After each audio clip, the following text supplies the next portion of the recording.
We are a family, always there for one another. Join us. Daystar, raising role models.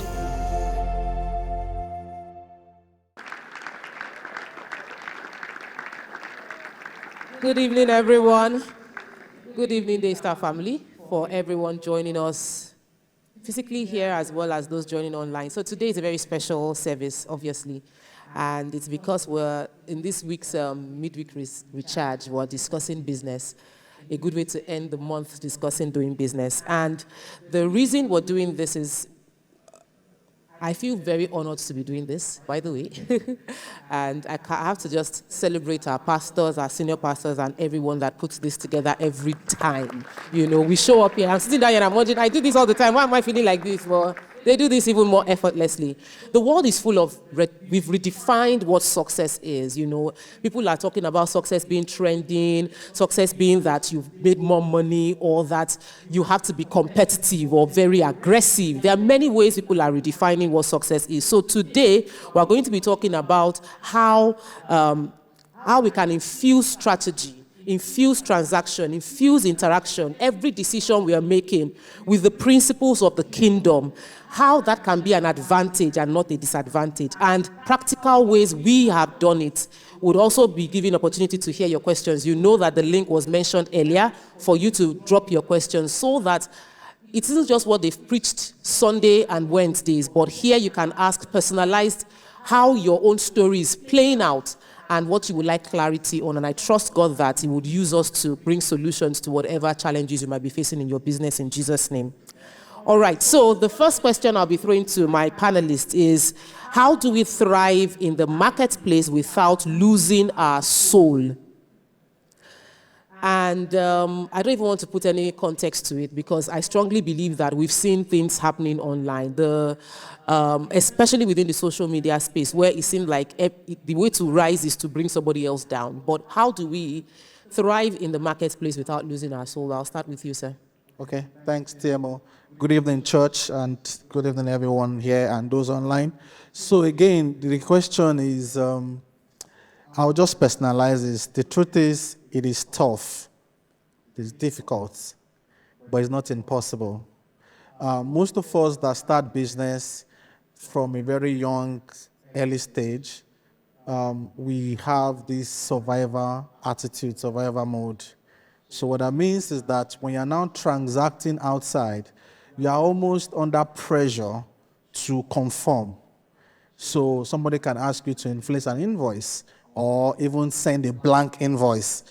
Because you need to close that transaction and maybe pay school fees, pay an house rent, meet a deadline, the chances that we will cave in is almost high, so it is tough. Again, if you look at those of our very senior leaders and mentors high up there, they will tell us that it's very lonely at the top and that there are some blending that you must blend. There are some conforming you must conform if you want to rake in hundreds and multiples of billions.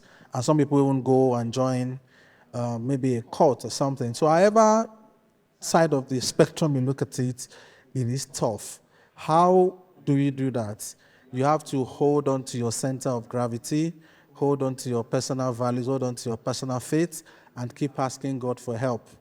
Because there are instances where you're asking yourself, am I really doing the right thing, or I'm just trying to meet ends meet? Thank you. Thank you so much.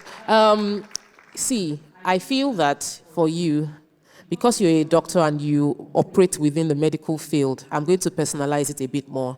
How many of you have seen videos of where they discovered fake drugs? Or those videos where people come out to say that I've used drugs in other countries and I buy the same drug in Nigeria and it doesn't work.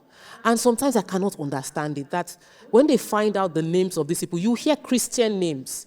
They are the ones involved in this selling of fake drugs and all of that. And I'm wondering, how have you sustained, expanded your business within that same industry and remained competitive? Have you been tempted sometimes? Have you been offered some things? Have you felt like cleaning off expiry because you just want to cut down the losses? Please be as practical as possible. Thank you. Thank you very much. Thank you, Church. Thank you, the pastors, for this very beautiful meeting. Sometimes I'll talk from my personal experience. I actually do not feel that it's difficult to do the right thing. But I think most times people are coming from different kinds of mindsets.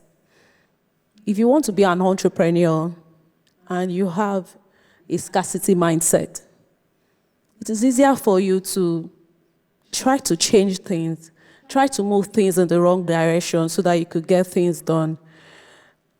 You asked me this question, so I'll give 3 scenarios. When I was doing my internship, I met a guy. The guy had worked in that particular hospital before me, and each time there's a new intern, he comes around and tells the interns to steal drugs and give to him. So I asked him, why should I steal drugs? He said, don't I want to make money? I said, what kind of money is that? Those drugs are not mine. They're not for sale. Why would he sell it? He said I was stupid, that I do not understand, and I might end up in poverty if I continue to have this kind of mindset. I'm not sharp. See, I'm a very intelligent lady. I used to come first. So when somebody tells me I'm not sharp, I feel offended.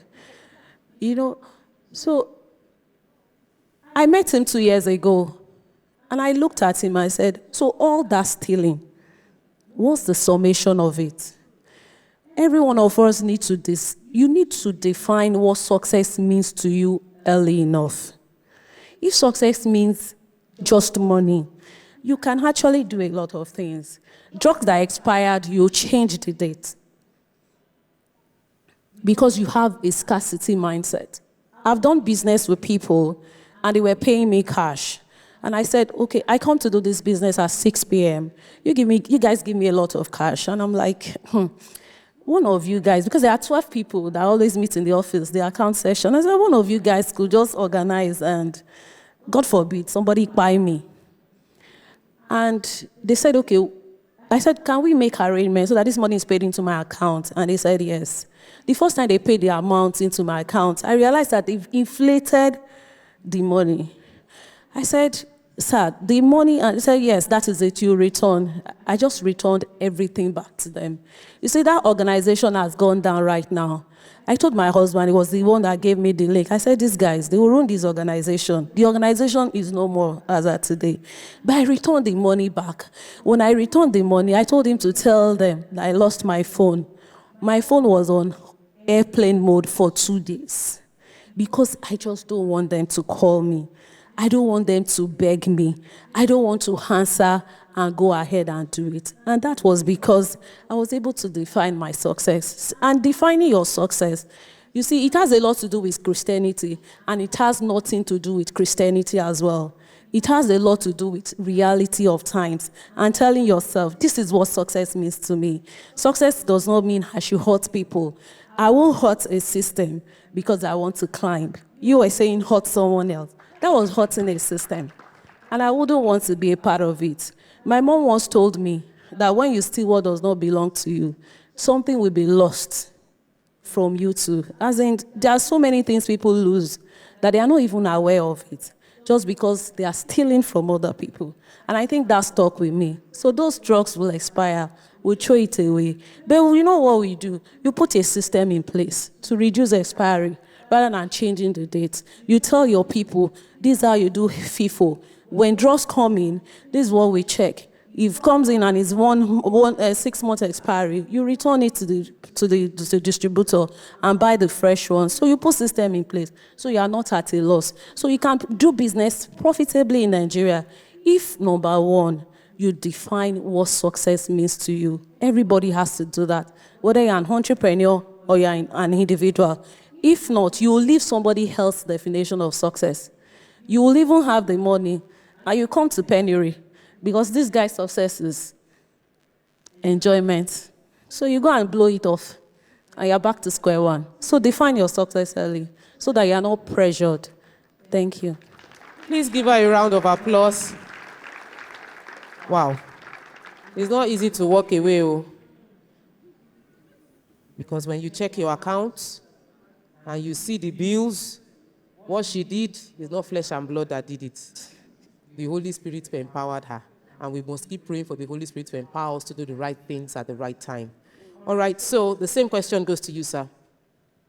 Thank you very much. I want to really appreciate for the privilege of being here. I want to lean on especially what Mr. Edward said. You know, it's especially for people like us that do service business. It's not product-based, so you can't, there's no way you can quantify that I supplied 3 mics and this is the money.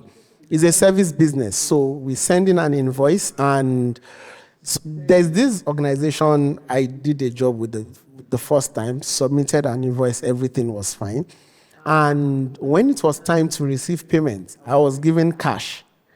Now, I was taken aback, like, no, you're supposed to either pay into my account or at best give me a check to cash. I was very reluctant, and they were like, that's their principle, blah, blah, blah. So I let that slide the first time. I collected the cash. So after I took in the cash, then they now brought me a petty cash voucher to sign.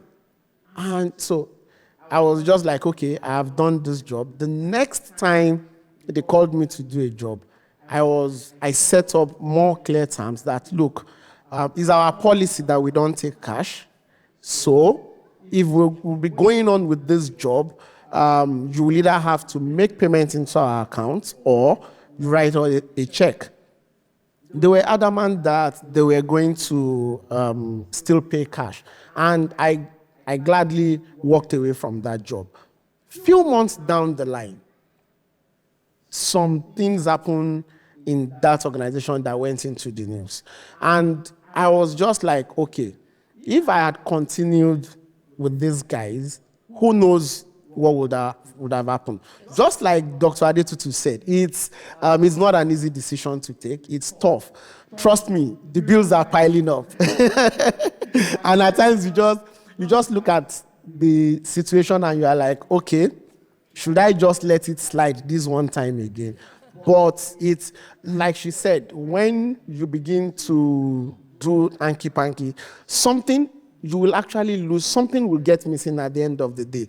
And you just don't want that to be your reputation. Thank you. Wow. I feel like I'm sitting on a panel with angels. Because the reality is a bit different from my side of town. It's a bit different in that, let me give an example based on my real estate industry matter. Because you will pay Omonile for the land, but you will now need to settle the strongest Omonile so that it will not disturb you on your land. And I found it a huge conflict, because I felt like, why would I have to pay these other people behind? Like, the official money goes to the family account, and I always do that. I don't like paying into individual accounts. But I have learned that there are some strongholds within the family. And for peace to reign in my ministry of business, I need to sort them out. It wasn't easy. I didn't do it for a few transactions. And it became like a major battle. And in my place of feeling entitled to integrity, I cannot give you, this is bribery, I've paid family, I've done all of that, I realized I was entering into a bigger challenge. And in my place of prayer, the word that came to me was, give unto Caesar what belongs to Caesar. So here I was, grandstanding that the transaction had to go the way I wanted it to go. When it came to my spirit, I felt like, no, this is not God. This is me looking for a scripture to justify what I want to do. So I went to find men of God within the real estate space, and they were like, no, you have to pay them. They would collect it. So give to them what their money is. Every Christmas, send them a bag of rice for your peace to reign. It's not bribery. Put it in your documentation as part of the cost for the property. And I had to give you that story because sometimes we might end up being conflicted and we'll lose some transactions because we are unwilling to say that I will make it would you make it official? I'll send you this is my own way of doing business. What would you do? If we have a conversation and I realize that this person, even the family, came to meet me to say, Olori, you to one year, this man has gray hair. full gray hair, but they said he's the head of their youth. And if I don't want the youth to disturb me on the land, I should take care of him to take care of the youths. So they know. Probably they will still get something. But I understood that within my own space, I could not say, as a child of God, I cannot put money, and I'll not sit down here and make it look like I walked away from all those things. No, I did not. I gave to Caesar what belongs to in that transaction. But we also ought to be, there are nuances to this. There are nuances to it. And I'll quickly just give you the story, one of my husband's biggest transactions that he's maintained with the company for 6 years now. He got into that company, contracts, and he was meant to deliver servers, all those things, wiring, IT solution. It's a multinational. And the company that gets the contract is not him. They subcontracted it to him. So they're not meant to collect any bribe from him. But the guy did. The guy said, whatever transaction you are doing, I will collect 5% of the money. And this is a deal. You know how invoices are. They've negotiated the transaction to the barest minimum. So for him, it was a case of, if I pay you this 5%, I do not have any profit. But he did a good job. And the company saw how well the job was. They came back to him and asked him, did you settle the contractor? He said, no. They said, we know what he does with other people. We just want to be sure. Did you settle the contractor? I don't want it to hurt his business, but yes. And you still deliver this quality of job? Yes. Thank you very much. That was how he became a direct contractor with the company, because they realized that even though he settled, he still delivered his job. And going forward, he never had to settle again, but he was already hooked in that transaction. They had approved it for him before the man came back and said, you have to put 5%. Give me 5% from your profit. But he delivered quality. What some other people would do would have cut down the quality to what would fit the budget and still give them profit. Let's just... I think you said something now. See, every industry has its own nuance. And Nigeria as a country, we have a nuance that is different from anywhere. We're just who we are. You see, if you have to build, I just completed our event some few months ago. You have to give people money, not because you want to bribe them, because you are even working with Yoruba proverb that says, "Ekpe were ni oko iyawo ko le je ka ron." But it's different if. Okay, let's call the madman the groom so that it can allow us to pass. There are some nuances in Nigeria. If you are in real estate, see, if the family says the land is 5 million now, and somebody says put 10 million, it's different. You have broken a rule. But there are some nuances, like area boys comes now. You can't say because I'm a Christian, I can't give area boy.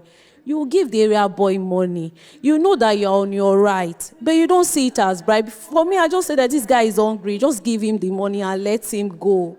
So there are some nuances, but even you, deep inside you, you will know when you are breaking the rule and where you are not, because there is a spirit in us that actually reveals the true mind of God to us at different times. We can use that as a check. And he can tell us when we're breaking the rule and when we are not. Thank you so much for that clarity. Putting it in context and giving us the nuances of Nigeria version. I want to ask about profitability. Like I said, I want to get your questions, but I had these 2 questions already. How can you be both profitable and run a business that serves as a ministry? So this question is personal because I asked one of my mentors just about a month ago, because I had to fire 2 people in my office. And this is me. I treat my staff like we are family. Like these are my younger ones. And I have put in all the best. But this is 1 year after. You have not delivered any results.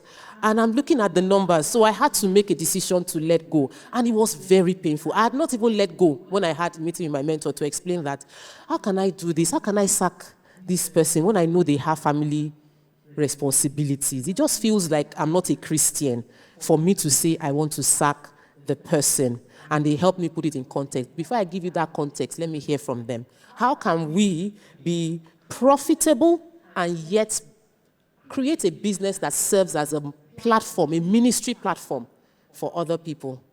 So, Mr. Edward, let's start from Mr. Edward. Okay, thank you, Temo. So again, business has this personal flavor, so you typically notice that if you're a choleric and you're running a business, you are likely to be a bit aggressive, chasing your goals, harsh on the people, and the results at the same time. But if you are a male and sanguine like me, like towards her, I'm a bit so I've done businesses before. I've done a particular business. When I left the company I was working, a venture capital firm, and I started a lending business. I collected money from some of our HNIs, started doing onward lending. Up to 80% of that money went bad, millions of naira, hundreds of millions. I could not recover 1 naira because I didn't have the lever to recover money. Edward, go and harass them in church. This one will remove the roof of their house. How will you remove the roof of their house? Like, I can't go back to that business because I know fit. Your personality did not rhyme with that business. Do you understand? So I retweaked that business model and I'm running it differently now. And I made some huge amount of money last year in that business, just facilitating who get money, who need money, match them. I'm not putting my own money. So I'm that kind of person. It's between your head and your heart, So, but if you go to business school, if you come to DBC, you listen to our leaders, our mentors, you see how they are both being nice on the people, but also hard on the results. So you come a time in your business when you have systems and structure. So it's your performance objective that is challenging them. It's the KPI, it's the result, it's the target, the goals, not me as Edward. So when we meet at appraisal, it's not me, it's the business and the processes that you are dealing with. And if you're also very nice, you can give them a good way to exit. Don't just exit people the way people exit. You can plan a proper exit and even pay them and give them a comfortable, so that while you are still loving them, but you're also chasing high-performing people in your team. Thank you. Thank you so much. Please give him a round of applause. I love that flesh and blood did not reveal to him that his line of, sometimes we pray and we think that I must do this job. While in actual fact, your person cannot do that. You don't have the personality to run that business. It's okay to walk away from it and try something else. He found another way, and that is still wisdom. That is still ministry. That is still adding value. All right, Dr. Temo, I want to ask what you meant by ministry. So you see, I feel like this is once in a while. This is not what we do. This is Pastor Boye and Pastor Bolu and Pastor Solomon's ministry. They stand here and they teach, they preach. I feel like my ministry is when I help real estate people. I help you buy good land. I help you buy a good house. That's my ministry. If I do that, I help you make money. I've done my ministry. They are helping me to learn more about God, to see and increase capacity. I help other people to see how they can make money and multiply their money. So that is my own ministry. That's why I said I called it ministry rather than just saying business, because we are all ministers as children of God. Okay. So to be an entrepreneur, that means you're God's favorite, because God is in the business of creating values, and entrepreneurs create values. So while you create value, that is ministry, because you increase the economic wealth, increase the well-being of the people. People are better off because they are learning, they're getting better, they take money home. That is ministry. To continue to be relevant to that ministry, you are bound to make tough decisions. One of your jobs as a business owner is to be able to fire and hire. You know she's a choleric. You are not, if you want to be loved, go and sell ice cream, so that when they make the lantern, the children are happy. That's not what we do, hard work. We create the value with what is required. And if someone needs to go, see, what I've found out in recent times is that when people are not doing their job and they make you shout and they make you get angry, you begin to create a toxic environment by yourself.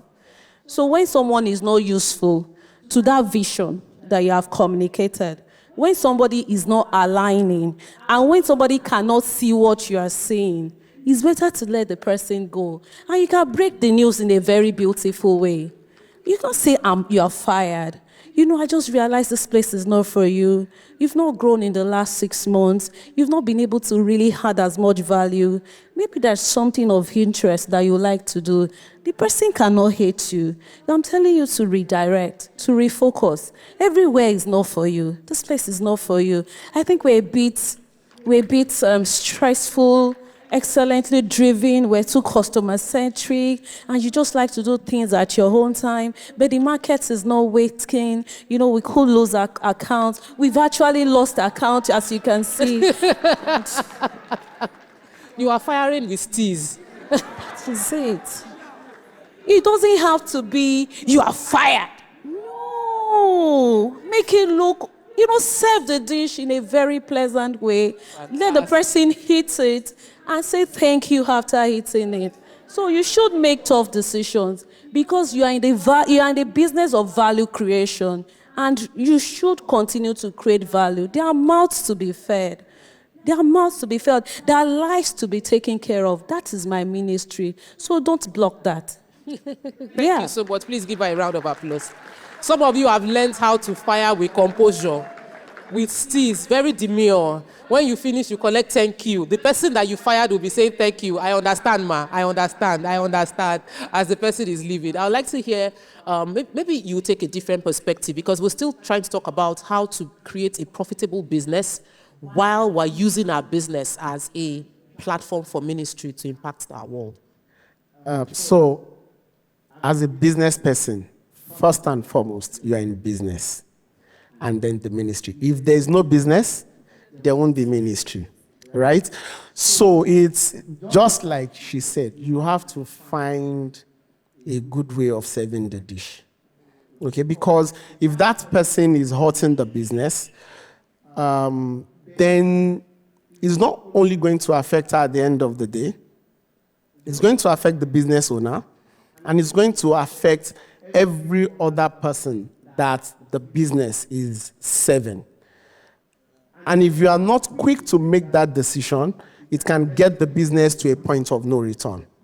You don't want to get the business to a point of no return. And like she said, see, Pastor Sam will say, you are not El Shaddai.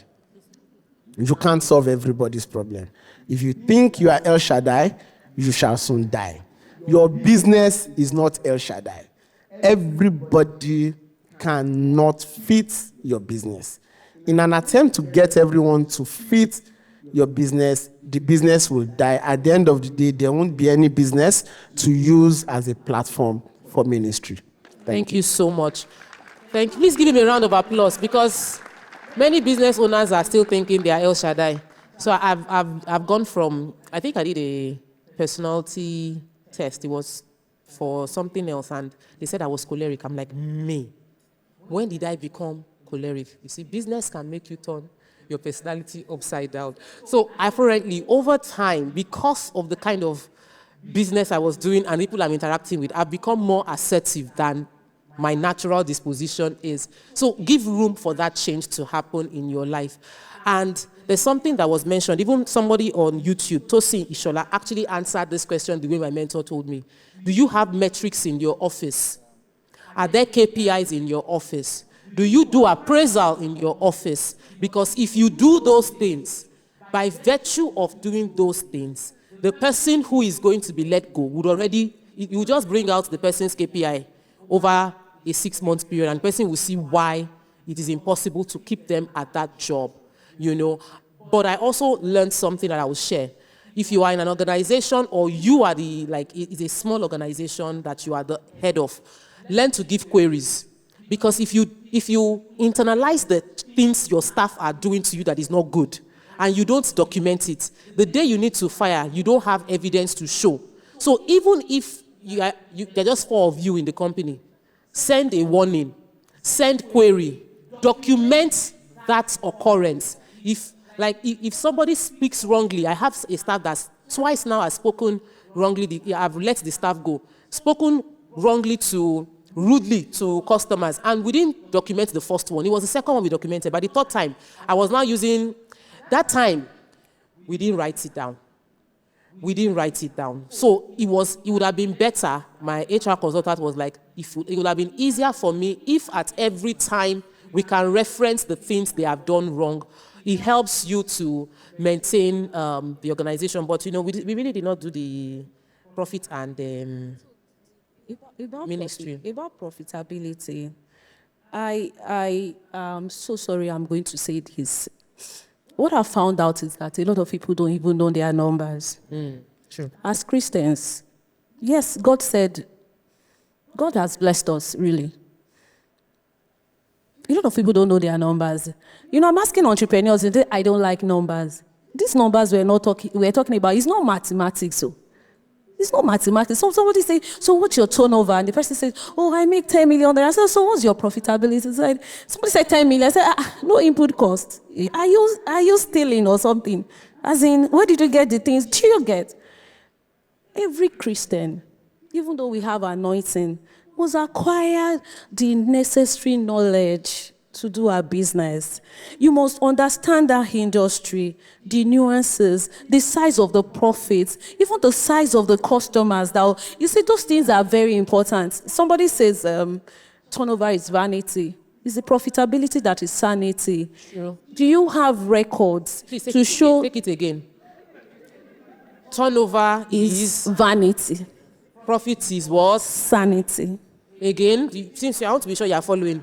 Turnover is what? Profit is what? Thank you. So you should know how profitable you are. There are so many accounting tools, accounting packages that could do this for you. When I started wellness, I just came one day and I started putting things on Excel sheet because I want to know the profitability of every product we sold. Then I went to see a mentor. He said, Adetutu, no, you're going to buy a software. And it was because I had that software. That was when I knew my profitability. Until my net profit was much more than how much I was earning at GlaxoSmithKline. That was when I resigned. But I wasn't just saying, I think, I felt, I assumed. No, it is written down. It is clear. Please, Christians, we need to understand, we need to acquire the right knowledge for the trade. When we started the health insurance business, for 21 months, I was learning from the people we employed. By the time I was going to assume the position of the MD, I'd already had my master's degree in health insurance. I could fire and hire then.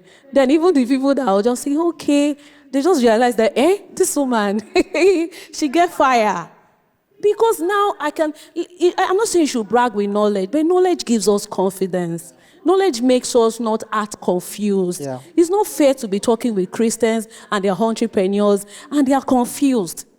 Doctor, I just wanted to quickly chip in on the knowledge thing, because in Daystar we are big on training. Pastor mentions that almost endlessly throughout this series. And for us, one of the biggest things and the advantage we have is Daystar Business Academy. Most of us don't understand our business numbers. So in Daystar Business Academy, those courses, those training are taught over and over and over and over again. Do you understand? This app will teach you some skills, some technical skills. The business school will teach you business, accounting, business number, units of economics, economic of scope, economic of scales, margins, all your margins, so that you can get to know how profitable you are. Then you can use an Excel maybe, but if you have a large inventory, why Excel? You get a proper software, get an ERP, get an accounting software, and automatically you can generate your results or your report and see whether you are just in an activity or you're doing an hobby or you're actually making money. Thank you. Just to add to it, so the last DBA School of Startups that held that was me. I attended that School of Startup.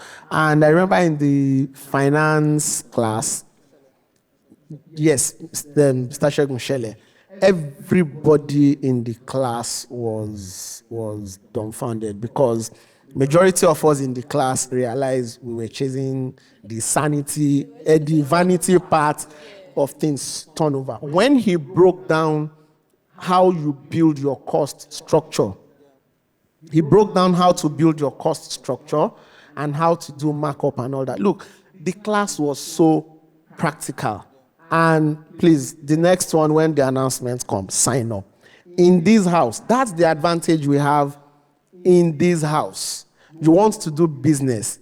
In this house, there are platforms that will take you from where you are to where you should be. Okay, so please don't look at it as a church thing. The people that facilitate, Mr. Sheikh Michele is managing massive portfolio. So he was not talking from book knowledge. He was talking, like Apostle Paul said, the things his hands have touched, his eyes have seen, and he has tested to be true.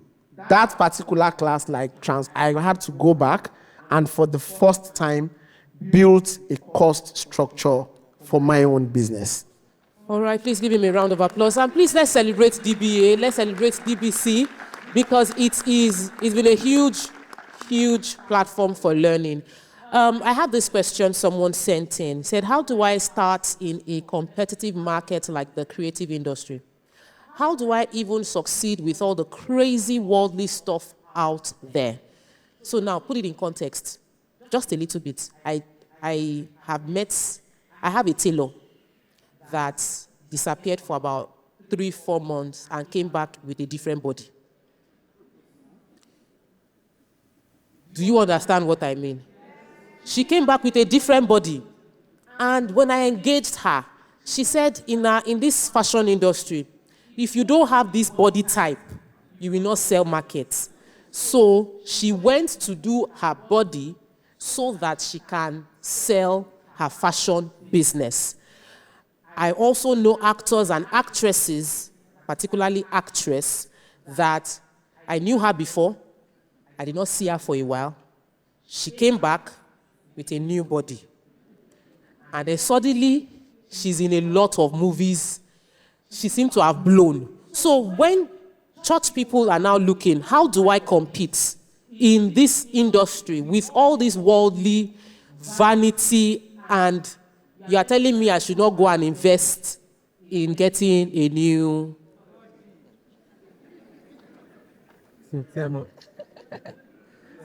This body conversation, where are we starting from?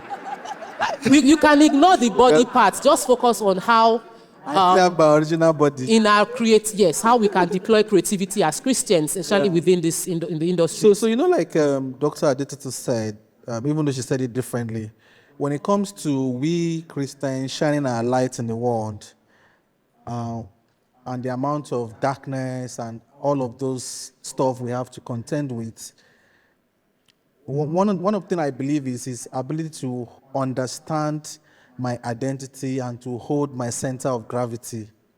There will be pressure. There will be forces. There will be influences.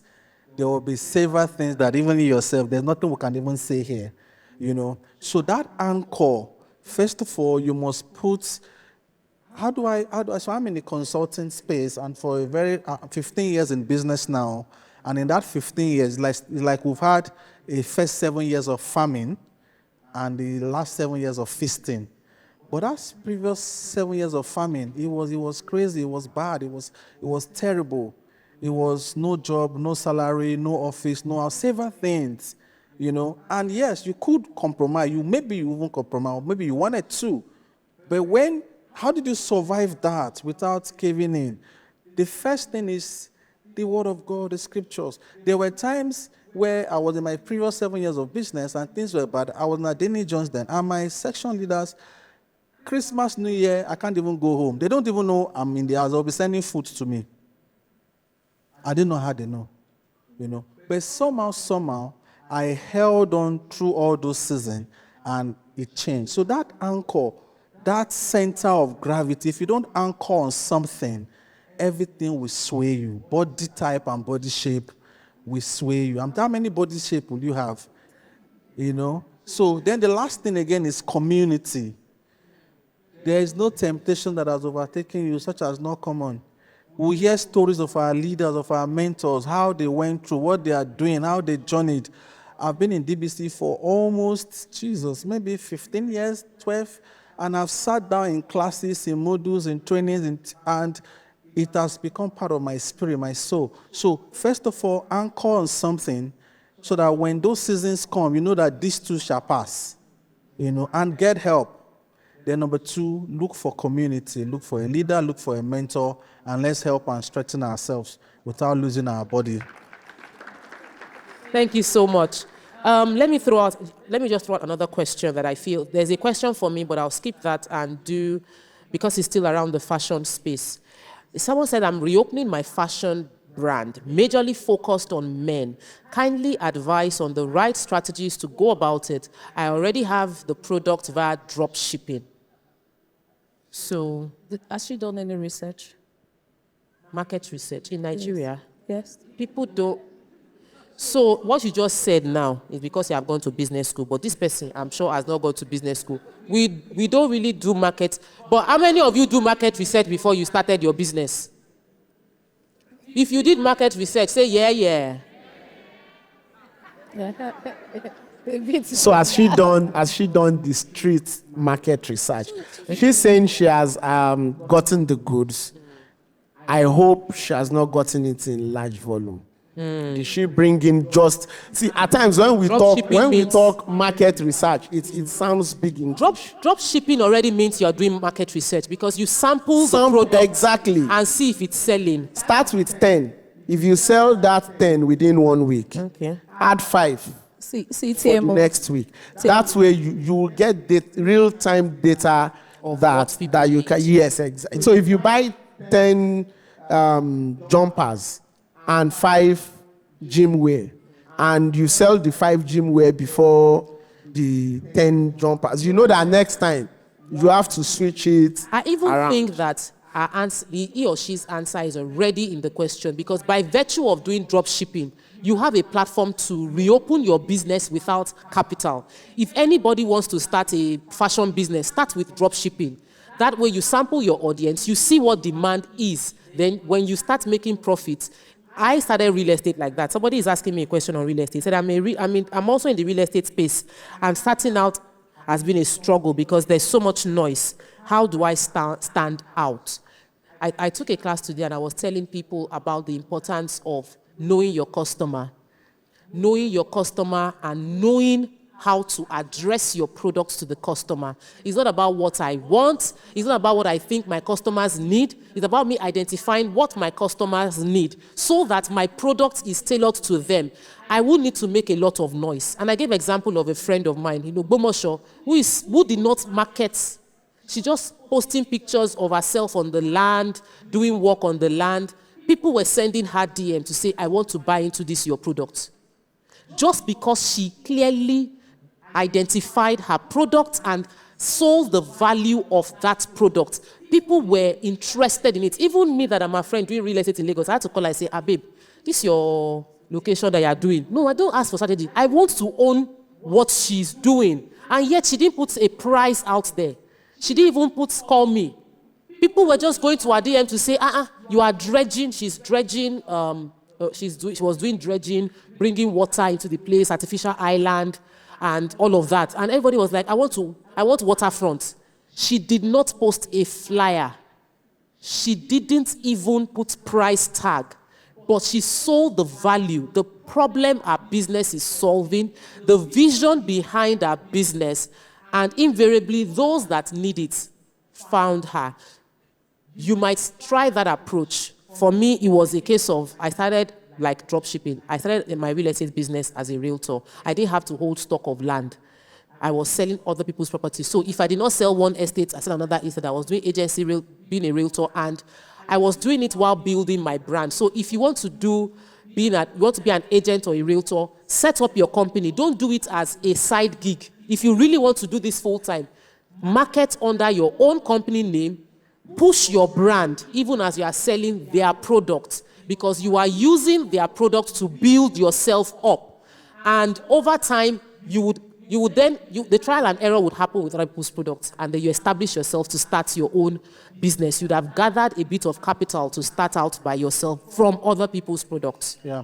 Tim, I just wanted to share on how do you differentiate in a crowded market? Yeah. So if it's a product and the market is saturated, then that product becomes a commodity. Commodity like Gary, like rice. What's the distinguishing factor? It's the same everywhere. If you want to play in a crowded market where the product, in a saturated market where the product is now commoditized, you now have to differentiate. So you notice that in the commodity category, though that rice, some people are selling it differentiated, maybe basmati, packaged, branded. So what she described is pure differentiation using thought leadership. She was not selling. She just differentiated. So differentiation will help. Consistency will help. Then platforms will help. Platforms that can give you visibility, that can give you exposure. So if you look at, yes, is water, is cake, is commodity, but how do we differentiate? If we can start naming cake business and how people are doing cake differently, they've differentiated. So you stand out, then you own that niche, you drive it down consistently, then you amplify. You don't keep quiet. You look for platforms, look for help, look for leaders, look for mentors, and get the visibility that can bring in the sales. I also want to add this. You can do everything and still fail. And doesn't mean that you don't know what you are doing. You can do the market research. I've done market research and I thought the business was going to work and it didn't work and it still failed. But most times, when we fail, it's also because we missed something in all this research. It does not mean that you're a failure. So men could, like now, if you're sewing for men now, there is this long buba that men are sewing now. I think the ability to be malleable and quickly move with the trend and adapt is one of the things that can save you as an entrepreneur. So don't be stuck with what you like, what you want. Be focused on what the customers want. Most times we actually create products based on our taste buds. I've made Zobo before, and I actually called people to taste the Zobo, not what I wanted. It was what they said.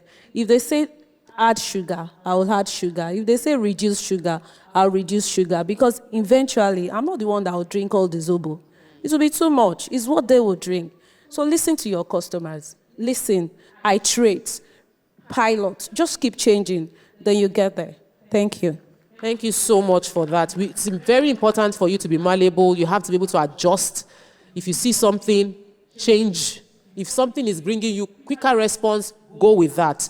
I have a question here. How can I find my purpose in business when starting out? How can I focus on people's needs instead of just making quick money? Because poverty isn't waiting. It's a bit, I think that from last month to this month, if you listen to all the messages that has been, it's not even last month, I think from like 2 months ago. From like 2 months ago when we're talking about our talents, I think that you would see within, even when, because I've been traveling a lot recently, even no matter the country I am, I will watch online and I will watch again and again, because sometimes the answers we're looking for is already in a message somewhere. You need to go back and listen 2 months ago messages, because they broke down a lot about how your talent, how you can use your talent, and it will bring you into purpose. So because I'm trying to understand this question, how can I find my purpose in business when starting out? How can I focus on people's needs instead of just making quick money? Because poverty isn't waiting. I think the person is, number one, finding your purpose. Everybody starts somewhere, honestly. Experiment. When we started business, the family just wanted me to pay attention to the children. That was it. And because I'm an Ijebu woman, I must make money. I must have my own money. I can't be waiting for a man to give me money. It's my wiring. It doesn't make me special. We are together. It doesn't make me special. It's just who I am. Because that's what I see my mom, did when she was training us. She did not wait. So we started Wellness Pharmacy. And it was, I can't say, okay, we saw an opportunity, there was a purpose. The sole purpose was take care of the children, have time.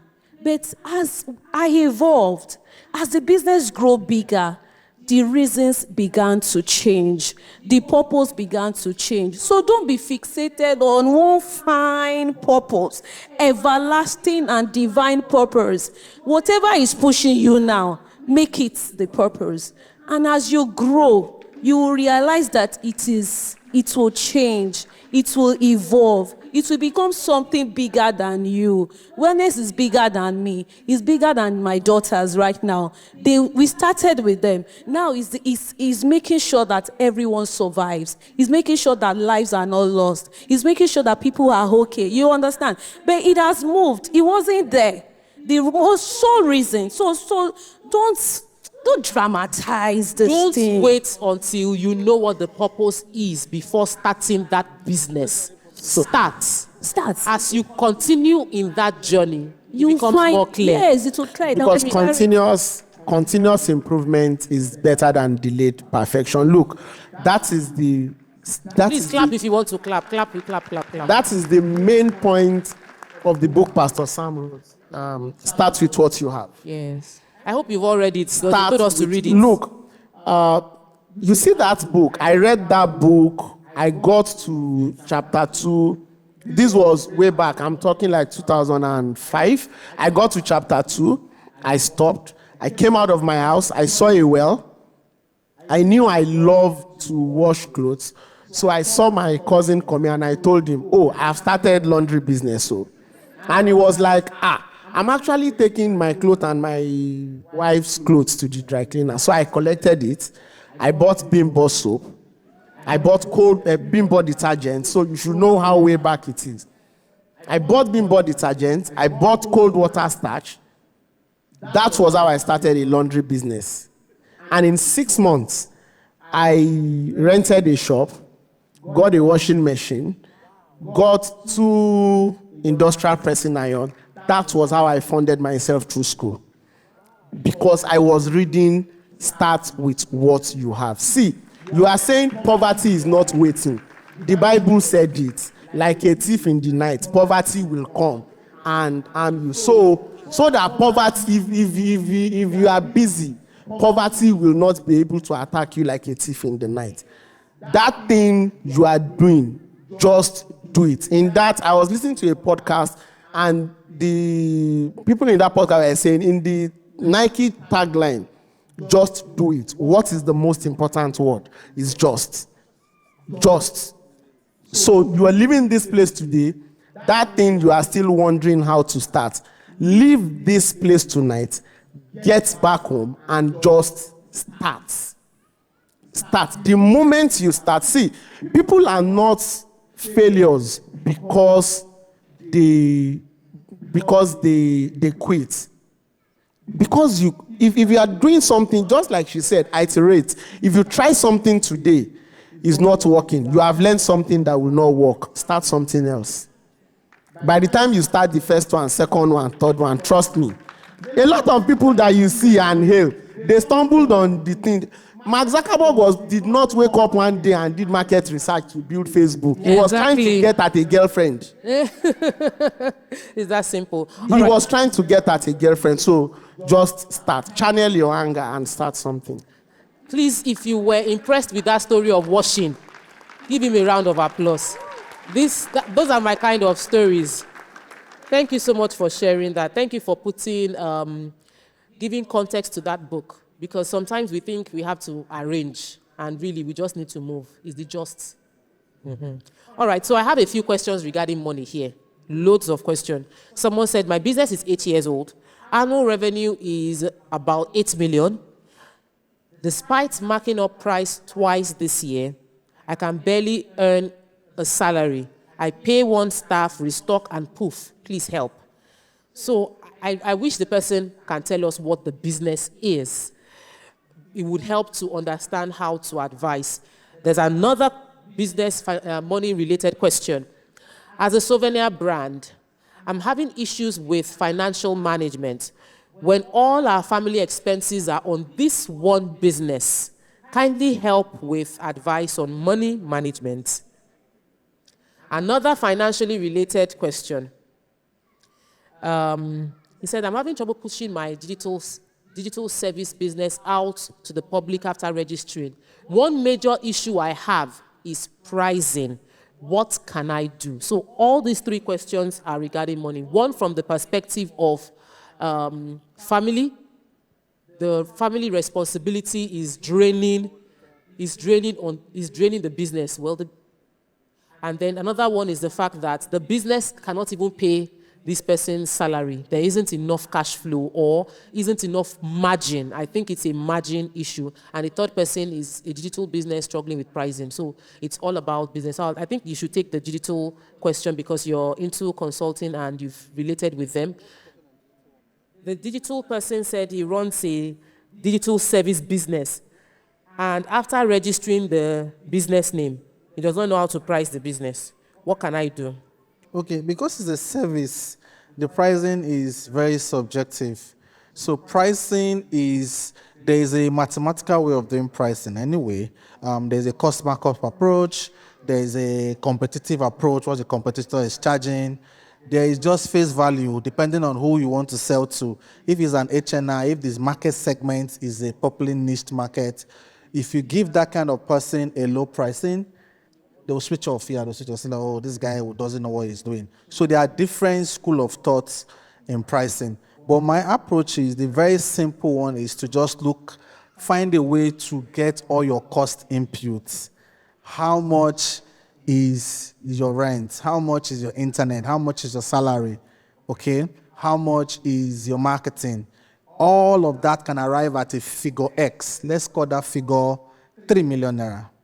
Then how many services in a month, if you're like Sam, you're into photography, do I need to deliver to stay afloat on 3 million? Okay? So if his photography is priced at 500K per session, it means he needs to do 6. So that's how it should be. But again, don't forget that it's not everybody that you can charge 500K for an event. Some person will say, hey, it's too much. So that now comes to your market segmentation and how you deliver your marketing communication to the people, the audience, the group that can afford that 500K. If all those your expenditure arrives at 3 million and your total service delivery is priced at 200K and you are doing only 4, you fall short and the business will keep struggling. So the input costs, direct and indirect, versus your margins and your pricing will help your revenue stay afloat, and the differentials will give you a bit of more comfort. I don't know if that helps a bit. Very well. I think you even answered 2 questions at the same time. You have answered. Please give him a round of applause. Thank you very much. He has answered the person for 8 million. The person that is trying to, and the other person that is trying to position their product. So if you are that person who you are earning 8 million and you've marked up and you are still earning 8 million and your bill is not, there's nothing left to pay you, it means you did not price your product well. So it's not just about marking up. Like he said, cost your expense and then do the calculation, do like a reverse backward calculation of what it would take for you to stay afloat reasonably. Then regenerate your markup to make at least to make ends meet the way it is. And this would apply to the service-based person as well. Yes, I want to add something. So, take for instance, after I left DSAP in 2010, myself and a group of DSAP graduates, we came together. Now, for some of us, they had cameras. I had a laptop. What did we do? We came together. So the person that had a camera, when he shoots his event, he needs a laptop to edit. He will come to us that have laptop and edit. Me that I had a laptop, when I have an event, I get the camera. Now, what have I done there? It's very simple. Instead of incurring the cost of acquiring a camera, I have built a community around myself that I'm able to leverage on. That was how I ran my business for the first 3 years. I didn't get my first camera until 3 years after I finished from DSAP. So, at the end of the day, don't put so much burden on the business at an early stage that will kill the business. Build community, leverage. Don't go and rent an office in Ikeja or Banana Island.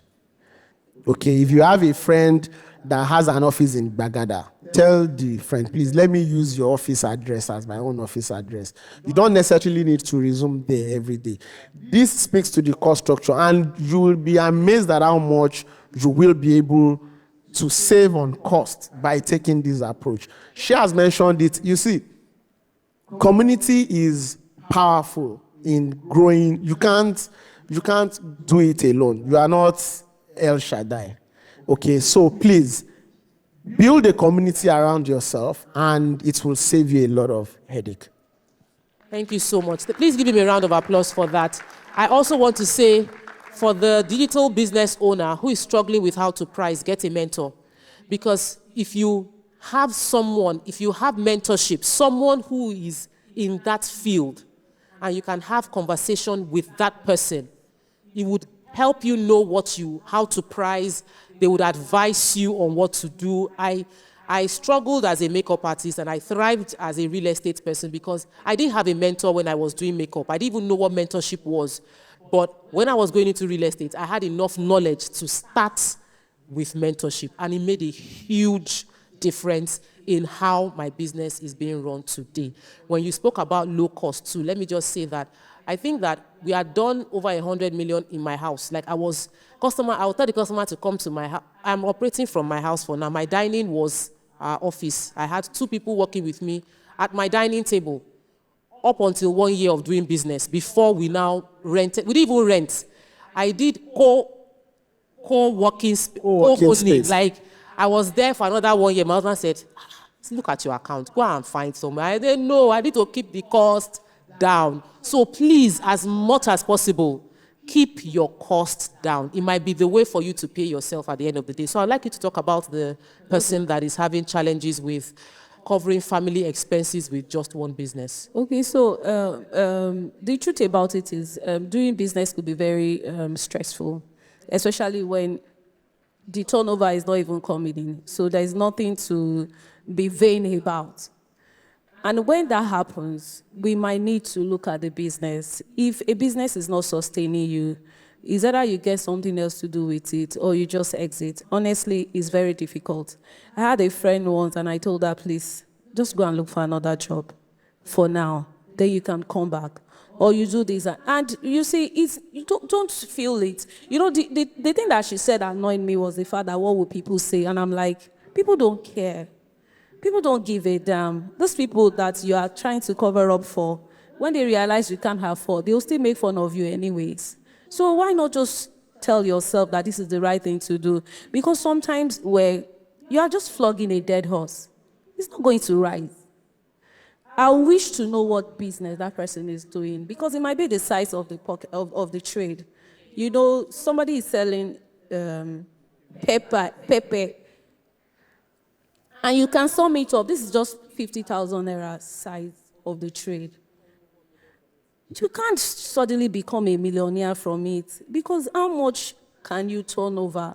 How many of you are in that market? If you are the only person selling pepper in the whole of this place, we know everybody comes to you. But you guys are like 50. You can't really know if you are going to struggle or not. I wish that person should get someone. And the truth about it is there's nobody that does one thing. Even the richest man in Africa is not doing one thing.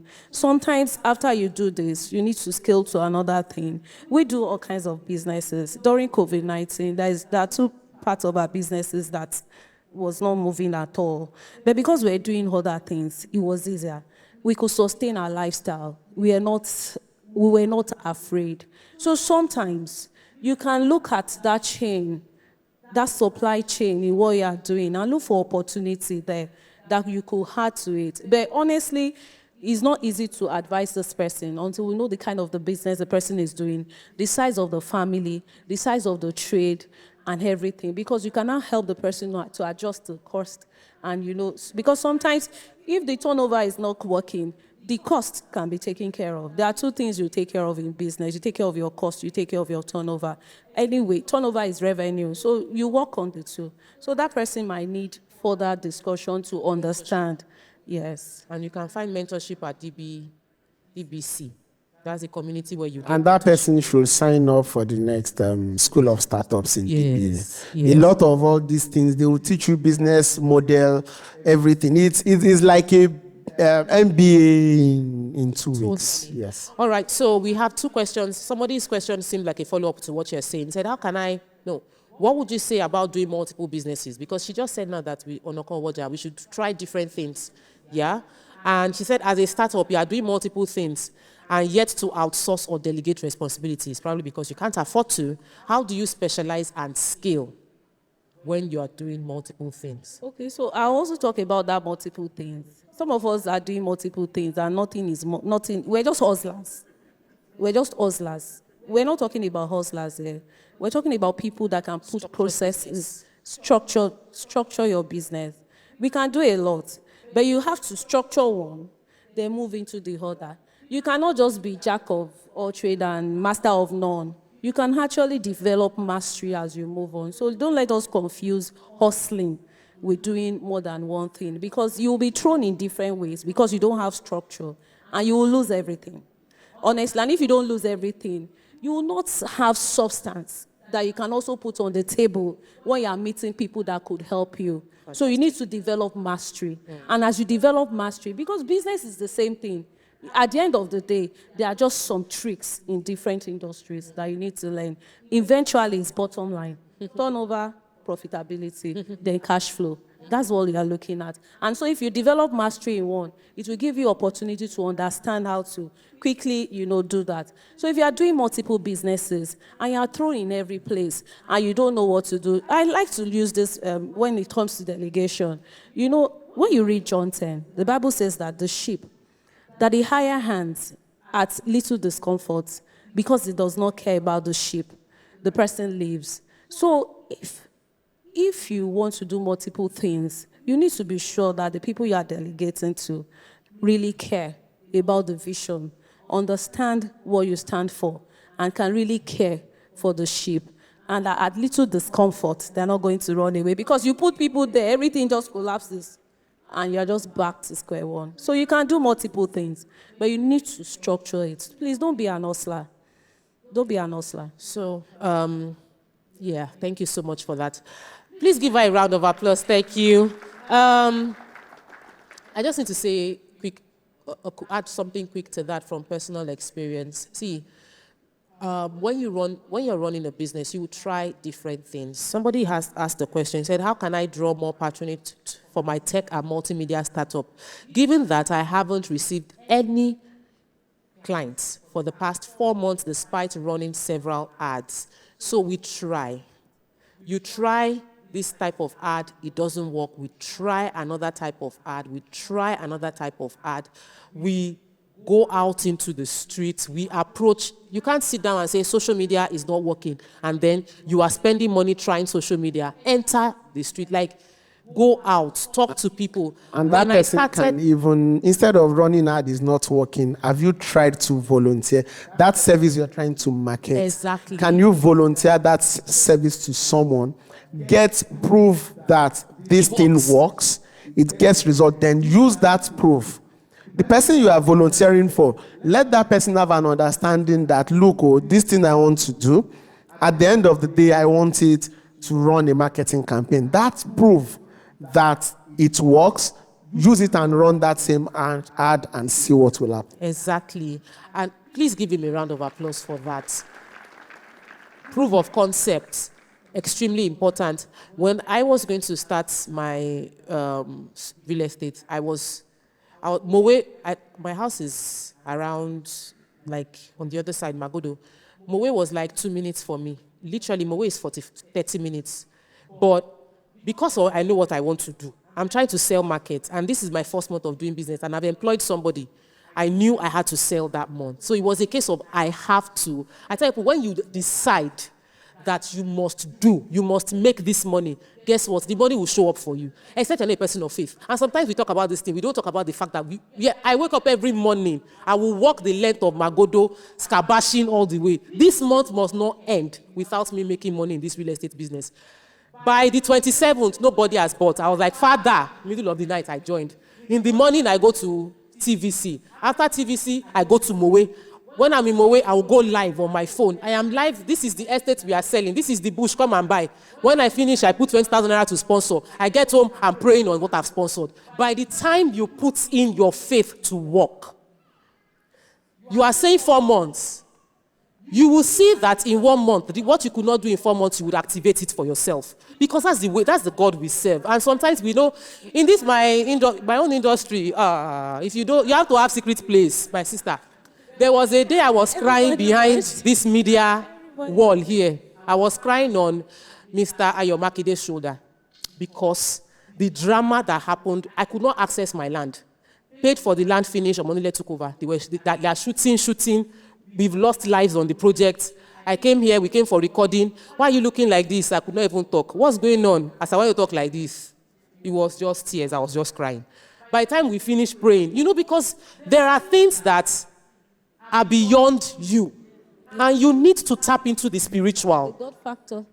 You need the God factor. You need to be able to tap into that place because your flesh will fail you. My mom asked me, did you pray before buying that land? I said, Mommy, I prayed. I know that it was the right place for me. I now went back to the scripture. I said, God did not say we will not face challenges. He said he will give us victory. He did not say we will not walk through the valley of the shadow of death, but he said we will fear no evil because he is with us. So I had to go back to the scripture and quote the scripture to the glory of God. That very land, somebody else had built fence, the person had cleared, God moved the person away for us. And God gave us victory back on that estate. So there is a spiritual dimension that we have given you technical, but if we don't give you that one, we did not give you complete package. Like Pastor Sam will say, everybody is using something. Your own something is Jesus. Use it. All right, so please, if you have learned something, if this session has solved the problem, enlightened you, opened up your heart, I would like you to give a round of applause for this amazing panel. As I bring on stage Pastor Seun Ogundele. Daystar, raising role models.